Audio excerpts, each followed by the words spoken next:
Hello everyone. आज हम measurement of price elasticity of demand के बारे में डिस्कस करेंगे और इसमें आज हम परसेंटेज मेथड और पॉइंट मेथड के बारे में डिस्कस करेंगे। तो इससे पहले का जो वीडियो था उस वीडियो के अंदर हमने जो कुल व्यय विधि है, टोटल एक्सपेंडिचर मेथड, उसके बारे में डिस्कस किया था। अगर अभी तक आपने उस विधि को नहीं देखा है तो इस वीडियो के डिस्क्रिप्शन में आपको उसका लिंक मिल जाएगा। आप जो है पहले उस वीडियो को देखिएगा, उसके बाद में आप जो है जो परसेंटेज मेथड है और जो पॉइंट मेथड है आप उसको देखना।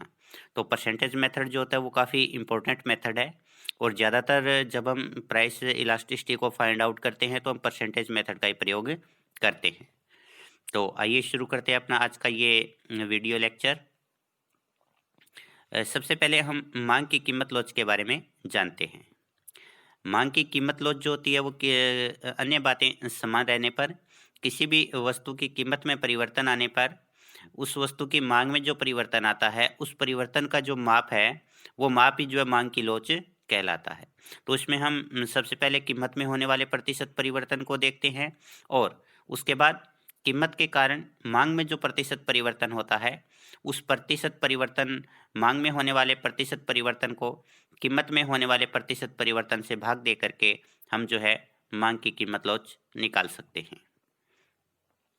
तो मांग की कीमत लॉज को निकालने की हमारे पास में बहुत सारी विधियां हैं, जिसमें कुल व्यय विधि है, आनुपातिक या प्रतिशत विधि है, बिंदु विधि है, चाप विधि है और आय विधि है। तो इसके अंदर आज आप आनुपातिक या प्रतिशत विधि को डिस्कस करेंगे और दूसरा बिंदु विधि को डिस्कस करेंगे, क्योंकि कुल व्यय विधि को हम इससे पहले की वीडियो के अंदर डिस्कस कर चुके हैं। तो आइए सबसे पहले आप आनुपातिक या प्रतिशत विधि को देखते हैं।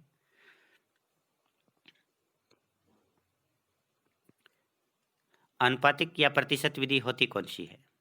इससे पहले हमने जब कुल व्यय विधि डिस्कस की थी तो कुल व्यय विधि से हमें मांग की लोच का तो पता चल जाता है कि मांग की लोच है वो इकाई के बराबर है, इकाई से अधिक है या इकाई से कम है। किंतु इससे हमें जो है मांग की लोच की जो मात्रा है उस मात्रा के बारे में पता नहीं चलता कि अगर मांग की लोच इकाई से अधिक है तो कितनी अधिक है, अगर मांग की लोच इकाई से कम है तो उसकी मात्रा क्या है। तो इस जो कुल व्यय विधि थी उसकी इसी कमी को दूर करने के लिए प्रतिशत विधि या आनुपातिक विधि का प्रयोग किया जाता है। आनुपातिक या प्रतिशत विधि वह विधि होती है जिसमें मांग की लोच को मापने के लिए मांग में होने वाले प्रतिशत परिवर्तन को कीमत में होने वाले प्रतिशत परिवर्तन से भाग दिया जाता है। यानी हमारे पास में जो प्रारंभिक कीमत है उस कीमत से आगे चल करके नई जो कीमत हुई है उस प्रारंभिक कीमत और नई कीमत में कितना प्रतिशत का परिवर्तन आया है और उसके कारण जो प्रारंभिक मांग थी और जो अंतिम मांग है उन दोनों में कितना प्रतिशत परिवर्तन आया है, उसके आधार पर आप मांग की जो लोच है वो फाइंड आउट करते हैं। तो अब हम इसका फार्मूला देखते हैं। ये जो फार्मूला है हमारे पास में, इस फार्मूले में आप देखिएगा कि इलास्टिसिटी ऑफ डिमांड है परसेंटेज मेथड से, उसका सूत्र ये है, यानी elasticity of demand is equal to minus P upon Q into delta P upon delta Q. इसको आप ऐसे भी लिख सकते हैं कि डेल्टा क्यू पहले आ सकता है, डेल्टा पी बाद में आ सकता है, इंटू पी बटा क्यू, ये भी आप इसको लिख सकते हैं। या इसको आप ऐसे भी लिख सकते हैं कि पी बटा delta P into delta Q बटा क्यू, ऐसे भी आप इसको लिख सकते हैं, क्योंकि इनके आप मल्टीप्लाई करेंगे तो इक्वल ही आएगी। इसलिए ये जो फार्मूले जो होते हैं वो अलग अलग प्रकार से लिखे हुए मिल सकते हैं। कई बार जब मल्टीपल चॉइस क्वेश्चन पूछा जाता है तो आप इनका थोड़ा सा ध्यान रखिएगा। हाँ, माइनस का निशान आगे अवश्य होना चाहिए। तो ये जो फार्मूला ये निकल करके कैसे आया है इस चीज को आप जो है इसमें डिस्कस करेंगे। तो इसमें सबसे पहले किसी भी जो फार्मूला है उस फार्मूले में जो हमारे पास में एक्स वस्तु है, एक्स वस्तु की मांगे की मात्रा में प्रतिशत परिवर्तन बटा एक्स वस्तु की कीमत में प्रतिशत परिवर्तन, यही हमारे पास में फार्मूला है। माइनस एक्स वस्तु की मांगी गई मात्रा में प्रतिशत परिवर्तन बटा एक्स वस्तु की कीमत में प्रतिशत परिवर्तन। अब सबसे पहले हम x वस्तु की मांगी गई मात्रा में प्रतिशत परिवर्तन निकालते हैं। तो x किसी भी चीज़ का प्रतिशत निकालने के लिए हमें जो दो चीज़ों की आवश्यकता होती है, एक तो जो चेंज हुआ है वो, और दूसरा जो प्रारंभिक अवस्था होती है यानी जो इनिशियल पॉइंट होता है वो, और गुणा 100। तो हम यहाँ पर सबसे पहले क्या लिखेंगे, मांगी गई मात्रा में परिवर्तन, उसके बाद प्रारंभिक मांग यानी शुरू में मांग कितनी थी जब शुरुआती कीमत थी, और उसके बाद जब कीमत में परिवर्तन हुआ तो उसके कारण मांगी की मात्रा में कितना परिवर्तन होता है गुणा 100, फिर सारा का बटा हम x वस्तु की कीमत में प्रतिशत परिवर्तन निकालेंगे, तो कीमत में प्रतिशत परिवर्तन भी वैसे ही निकालेंगे, कीमत में परिवर्तन बटा प्रारंभिक कीमत गुणा 100। अब हम ये चीज निकालते हैं। अब मांगी की मात्रा में परिवर्तन कैसे होगा, कैसे निकालेंगे, Q1 माइनस Q, Q क्या है यहाँ पर, अंतिम मांग माइनस प्रारंभिक मांग, Q1 यहाँ पर अंतिम मांग है, माइनस Q यहाँ पर प्रारंभिक मांग है, बटा प्रारंभिक मांग गुणा 100। तो हमने मांग में परिवर्तन कैसे निकाल लिया कि अंतिम मांग सपोज की कोई भी वस्तु, उसकी कीमत में परिवर्तन आने पर वस्तु की मांग 10 हो जाती है, और जब पहले कीमत थी उसके ऊपर वस्तु की मांग 7 थी, तो ये 7 10 क्या है, Q1 है कि अंतिम मांग की, और Q की ये 7 क्या है, Q है। तो इसके लिए आपा जो है प्रारंभिक मांग में से अंतिम मांग में से प्रारंभिक मांग घटा देंगे, तो वो हमारे पास में आ जाएगा मांग में परिवर्तन बटा प्रारंभिक मांग गुणा 100, ये हो गया। इसी प्रकार से अब अपन कीमत में परिवर्तन निकालेंगे, तो कीमत में परिवर्तन क्या हो जाएगा, P1 माइनस P यहाँ पर अंतिम कीमत बटा माइनस प्रारंभिक कीमत बटा प्रारंभिक कीमत गुणा 100। अब अपन Q1 माइनस Q को आप डेल्टा Q से शो करते हैं, डेल्टा का मतलब यहाँ पर चेंज है, तो क्वांटिटी में चेंज या मात्रा में चेंज बटा Q गुणा 100 हो गया। इसके बाद P1 माइनस P को आप डेल्टा P से शो करते हैं, तो डेल्टा P बटा P गुणा 100। अब आगे इसमें क्या होगा, 100 से 100 कैंसिल हो जाएगा, तो हमारे पास में क्या बच गया, डेल्टा Q बटा Q भाग में डेल्टा P बटा P, तो ये चीज हमने यहाँ लिख ली। अब ये जो भाग है, इस भाग को अगर आप उल्ट देते हैं, चाहे आप Q1 बटा Q को उल्ट दें, चाहे आप डेल्टा P बटा P को अगर आप उल्टा कर देते तो ये गुणा में हो जाएगा। तो यहाँ पर हमने डेल्टा Q बटा Q इंटू P बटा डेल्टा P। अब इसको आप थोड़ा सिस्टमेटिक तरीके से लिख लेते हैं, P को इस साइड में ले आते हैं और Q को डेल्टा Q को इस साइड में ले जाते हैं, तो हमारे पास क्या आ जाएगा, माइनस P बटा Q into delta Q upon delta P। तो ये हमारे पास में फार्मूला है। तो ये फार्मूला हमने जो इसी से निकाला है, जब हम मांग की लोच है, जब हम प्रतिशत विधि की परिभाषा देते हैं तो उसमें ये लिखते हैं कि एक वस्तु की मांगी की मात्रा में जो प्रतिशत परिवर्तन होता है उसको हम वस्तु की कीमत में होने वाले प्रतिशत परिवर्तन से भाग देते हैं। तो इसी के आधार के ऊपर भाग देते देते लास्ट में हम जो है यहाँ पर पहुंचे हैं, और ये हमारा जो है फाइनली फार्मूला आ गया है। तो आप फार्मूले को याद कर लीजिएगा। तो फार्मूला इस तरीके से भी लिखा जा सकता है, और एक और तरीका भी मैंने बताया था। तो फार्मूला ये दोनों तीनों तरीकों से लिखा जा सकता है, लेकिन अल्टीमेटली रिजल्ट सेम आएगा। तो अब आप इसका जो है एक एग्जाम्पल देखते हैं। यहाँ पर जो है किसी वस्तु की कीमत 2 रुपये है, यानी ये प्रारंभिक कीमत है, और प्रारंभिक कीमत को आप P से लिखते हैं, और उस समय वस्तुओं की मात्रा जो 4 है, यानी ये हमारे पास में Q है। और जब कीमत बढ़ करके, बढ़ने का मतलब क्या है, P1, यानी अंतिम कीमत 4 रुपये होने पर मांग कम होकर के 2 वस्तुओं की रह जाती है, तो ये हमारे पास में Q1 है। तो अब ये हमने लिख लिया P, तो मांग की लोच निकालनी है हमने, P बराबर 2 और Q बराबर 4। इसके बाद P1 4 और Q1 2। अब हमें डेल्टा Q निकालना है, क्योंकि हमारे पास में फार्मूला है वो क्या है, माइनस P बटा Q इंटू डेल्टा Q बटा डेल्टा P। ये हमारे पास फार्मूला है, ये यहाँ पर लिखा हुआ है, minus P upon Q into delta Q upon delta P। तो ये फार्मूला है, तो हमें क्या चाहिए, P और Q चाहिए, तो P और Q हमारे पास ये आ गए। अब हमें क्या चाहिए, डेल्टा Q और डेल्टा P चाहिए। तो डेल्टा Q का फार्मूला हमने पीछे देख लिया था, क्या है, Q1 माइनस Q। तो Q1 कितना है यहाँ पर, Q1 2 माइनस क्यू कितना है 4, तो 2 माइनस 4 बराबर -2।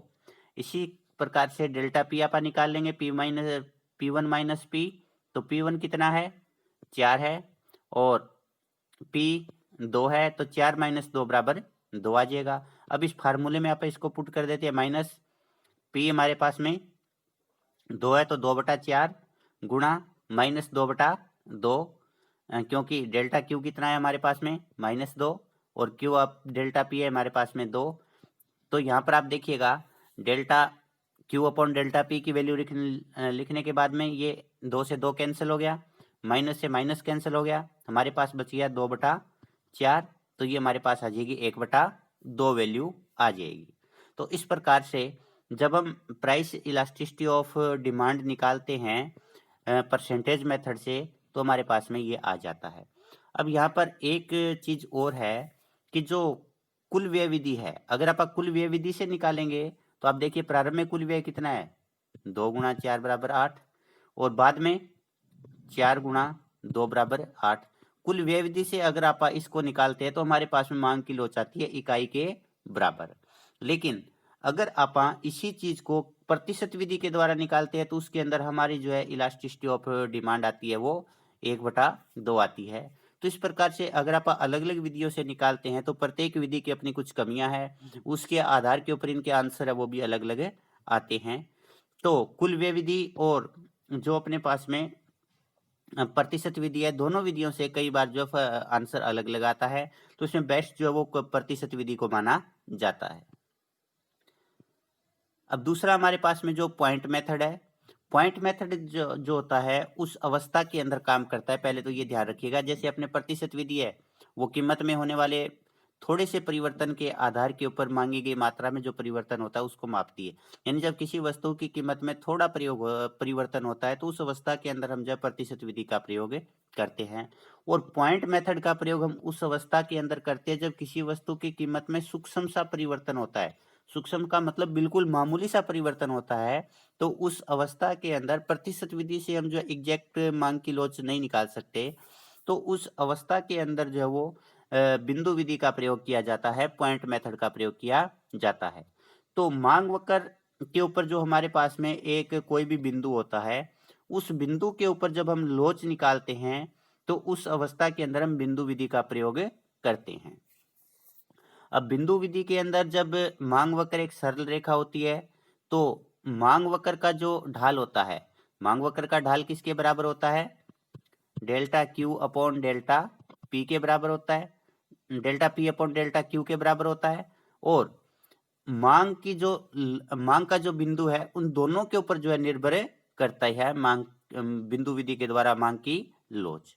और बिंदु विधि के द्वारा मांग की लोच निकालने का हमारे पास में फार्मूला है, जिस बिंदु के ऊपर हम लोच निकाल रहे हैं उस बिंदु से नीचे का भाग बटा उस बिंदु से ऊपर का भाग। तो इस अवस्था के अंदर हम जो है मांग की जो लोच होती है वो एग्जैक्ट नहीं बता पाते, ये भी इसकी कमी है।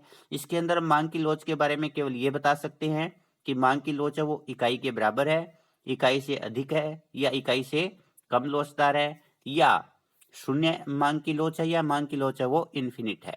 तो केवल इनके बारे में हम बता सकते हैं, एग्जैक्ट जो मात्रा है मांग की लोच की उसके बारे में पता नहीं चलता। तो ये जो पॉइंट मेथड की एक थोड़ी कमी भी है। तो पॉइंट मेथड के द्वारा मांग की लोच निकालने का फार्मूला मांग बिंदु का निचला भाग बटा मांग बिंदु का ऊपर वाला भाग।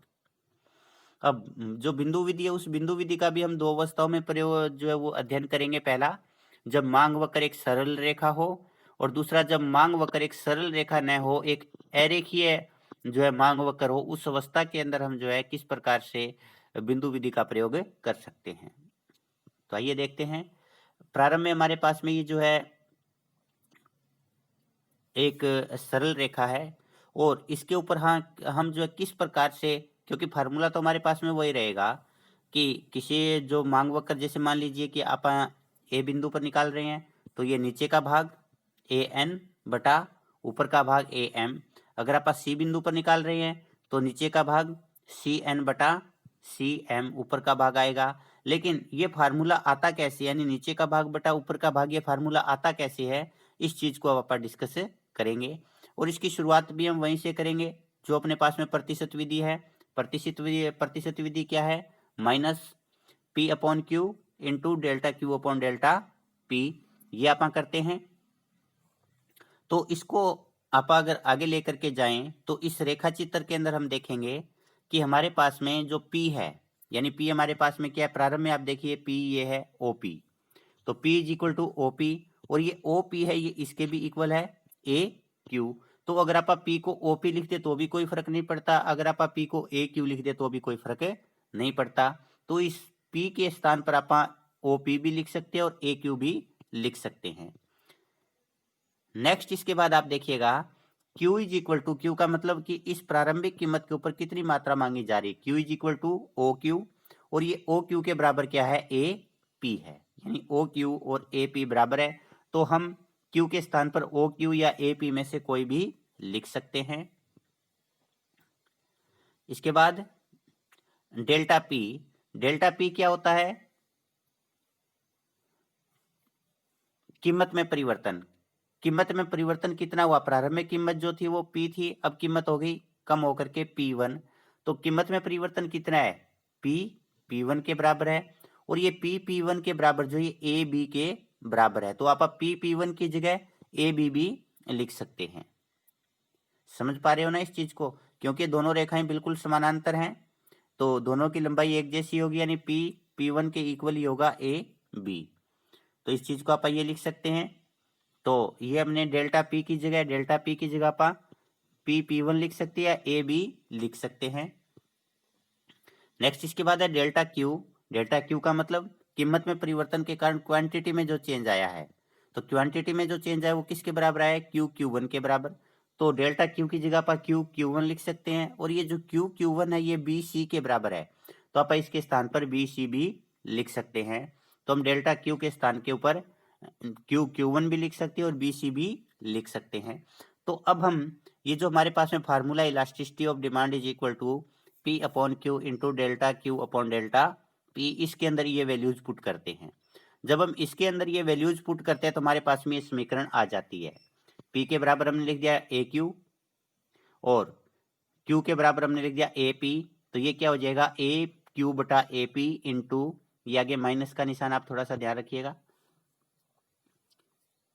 इसके बाद अब जो है इसके बाद में क्या आ जाएगा, इंटू डेल्टा Q किसके बराबर है, BC के बराबर है, और इसके बाद ये हमारे पास में डेल्टा P है, डेल्टा P किसके बराबर है, AB के बराबर है। तो हमारे पास में जो पहली इक्वेशन आ जाती है, elasticity of demand is equal to AQ बटा AP इंटू BC बटा AB। हम यहाँ पर माइनस को इग्नोर भी कर सकते हैं, क्योंकि हम जो है इस फार्मूले में जो जाएंगे इसके अंदर हम जो है इलास्टिसिटी ऑफ डिमांड है उसके अंदर जो आप केवल ये पॉइंट ही लेंगे, इसके अंदर हम एग्जैक्ट वैल्यू नहीं लेंगे, तो यहाँ पर माइनस का कोई औचित्य नहीं होगा। अब अगर आप देखें तो हमारे पास में दो त्रिभुज हैं, त्रिभुज ABC, ये हमारे पास में त्रिभुज है ABC, और त्रिभुज AQN। अब अगर आप इनको देखेंगे तो दोनों जो है समरूप त्रिभुज है। समरूप त्रिभुज की जो परिभाषाएं होती है वो ये होती है कि उसके अंदर जो है दो कोण या दो भुजाएं उनकी बराबर होती है, या दो कोण एक भुजा उनकी बराबर होती है। तो इस प्रकार से अगर आप इनको देखें तो इसके अंदर ये कोण 90 डिग्री का है, इसके अंदर ये कोण 90 डिग्री का है, तो दो कोण बराबर हो गए, और ये जो कोण है ये दोनों के अंदर सिमिलर है। तो इस प्रकार से ये जो अपने पास में त्रिभुज है ये समरूप त्रिभुज है। और समरूप त्रिभुजों के अंदर एक चीज का ध्यान रखिएगा, जो त्रिभुजों की भुजाएं होती है उन भुजाओं का अनुपात बराबर होता है। अनुपात का मतलब ये AB भुजा बटा AQ, इसका अनुपात बराबर होगा BC भुजा बटा नीचे वाली भुजा QN, और ये जो AC है इसका अनुपात होगा AN के बराबर। तो इन त्रिभुजों की जो भुजाएं हैं इनका अनुपात बराबर होता है। जब इनका अनुपात अगर बराबर है तो हम BC बटा AB, यानी BC बटा AB, इसका जो अनुपात है वो किसके बराबर होगा, BC के स्थान पर आप क्या लिख सकते हैं, QN बटा ए बी के बराबर आप क्या लिख सकते हैं, ए क्यू, तो इसको आप क्या लिख देंगे, क्यू एन बटा ए क्यू। अब ये जो हमारे पास में बी सी बटा ए बी की जगह इस समीकरण के अंदर आप क्या लिख देंगे, क्यू एन बटा ए क्यू। तो आइए देखते हैं ये लिख करके हमारे पास में क्या आता है। तो हमारे पास में नया जो फार्मूला आ रहा है वो ये आ गया। कौन सा फार्मूला आ गया, ए क्यू बटा ए पी, ये तो है ही है। बी सी बटा ए बी के स्थान पर हमने क्या लिख दिया, क्यू एन बटा ए क्यू। तो आप इसको ऐसे लिख सकते हैं, ए क्यू बटा A P into Q N बटा ए क्यू। तो ये ए क्यू से ए क्यू कैंसिल हो गया, ये क्या आ जाएगा, क्यू वन बटा ए पी। तो ये हमारे पास में जो है फार्मूला आ गया, क्यू एन बटा ए पी। अब अगर आप ये देखें क्यू एन बटा ए पी, तो इसके अंदर हम ये देखेंगे कि जो हमारे पास में और त्रिभुजें हैं, अब आप देखिएगा त्रिभुज ए बी सी और त्रिभुज ए क्यू एन, ये तो हमने पहले कर लिया था। इसके स्थान के ऊपर आप ये कहेंगे कि हमारे पास में जो त्रिभुजें हैं ए क्यू एन और ए बी सी, अगर ये हमारे पास में त्रिभुजें समरूप है तो इसके लिए हमारे पास में जो ये त्रिभुजें भी समरूप होगी। त्रिभुज कौन सी, एम पी ए त्रिभुज समरूप है त्रिभुज ए क्यू एन। अगर ये त्रिभुज हमारे पास में समरूप है तो इन त्रिभुजों का जो अनुपात है वो भी समान होगा। और दूसरा हमारे पास में त्रिभुजें हैं ये भी समरूप है, ए पी एम एम समरूप है त्रिभुज ये ए बी सी। तो अगर ये त्रिभुज हमारे पास में बराबर है तो हम क्यू एन बटा ए पी, जो हमारे पास ये आया था क्यू एन बटा ए पी, इसके स्थान पर आप क्यू एन के स्थान पर आप क्या लिख सकते हैं, ए एन।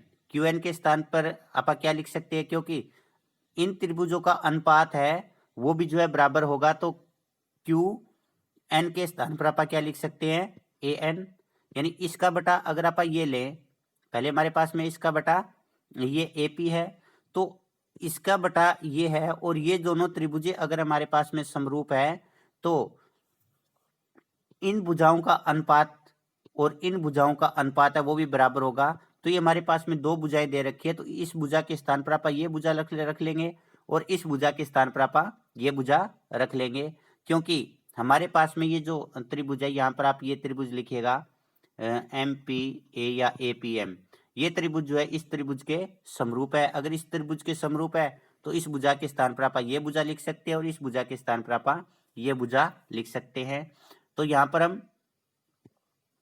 क्यू एन के स्थान पर क्या लिखेंगे, इसके सामने वाली भुजा यानी ए एन, और ए पी के स्थान पर आप क्या लिखेंगे, इसके सामने वाली भुजा ए एम। तो अब आप देखिए इस ट्रायंगल के अंदर ये जो ए एन है ये नीचे का भाग है, क्योंकि आप ए बिंदु के ऊपर मान की लोच निकाल रहे हैं, तो निचला भाग बटा ये ए एम है वो ऊपर का भाग है। तो वही हमारे पास में फार्मूला आ जाता है, नीचे का भाग बटा ऊपर का भाग। तो फार्मूला आपको यही याद रखना है कि नीचे वाला भाग बटा ऊपर का भाग। लेकिन ये हमने जो आपको बताया है कि किस प्रकार से हम जो है इसी त्रिभुज के माध्यम से परसेंटेज विधि का प्रयोग करते हुए फार्मूला निकालते हैं। तो इलास्टिसिटी ऑफ डिमांड का फार्मूला वही आ गया, निचला भाग बटा ऊपर का भाग। तो जब आप एक स्ट्रेट मांग वक्र है, स्ट्रेट रेखा है मांग वक्र, उसके अंदर अगर आप मांग की लोच निकालते हैं, मान लीजिए ये जो अपना बीच का बिंदु है या जिसको आप मिडिल पॉइंट बोलते हैं, ये जो है बीच का बिंदु है, तो बीच के बिंदु के ऊपर ये ए एन बटा ए एम, तो ए एन और ए एम दोनों एक दूसरे के बराबर होंगे, तो ये इससे कट जाएगा। जब दोनों एक दूसरे के बराबर है तो ये मांग की लोच हमेशा ही बीच के बिंदु के ऊपर इकाई के बराबर होती है। अब अगर आप बी के बिंदु पर देखते हैं तो बी के बिंदु के ऊपर मांग की लोच क्या होगी, नीचे का भाग बी एन बटा ऊपर का भाग बी एम। अब ये जो नीचे वाला हिस्सा ये छोटा है और ये ऊपर वाला हिस्सा ये बड़ा है। तो एक आप एग्जाम्पल के तौर पर आप इसको 5 और नीचे वाला अगर आप 10 मानेंगे, तो जब कभी भी हमारा अंश जो होता है वो छोटा होता है हर के मुकाबले, तो वैल्यू जो होती है वो इकाई से कम आती है हमेशा ही। तो यहाँ पर मांग की लोच वो इकाई से कम है। दूसरे शब्दों में हम ये कह सकते हैं कि जो बीच का पॉइंट है उससे नीचे कोई भी पॉइंट अगर आप लेते हैं तो वहां पर मांग की लोच इकाई से कम होती है। तो इसके बाद हम जो है सी बिंदु पर ए बिंदु पर मांग की लोच निकालते हैं।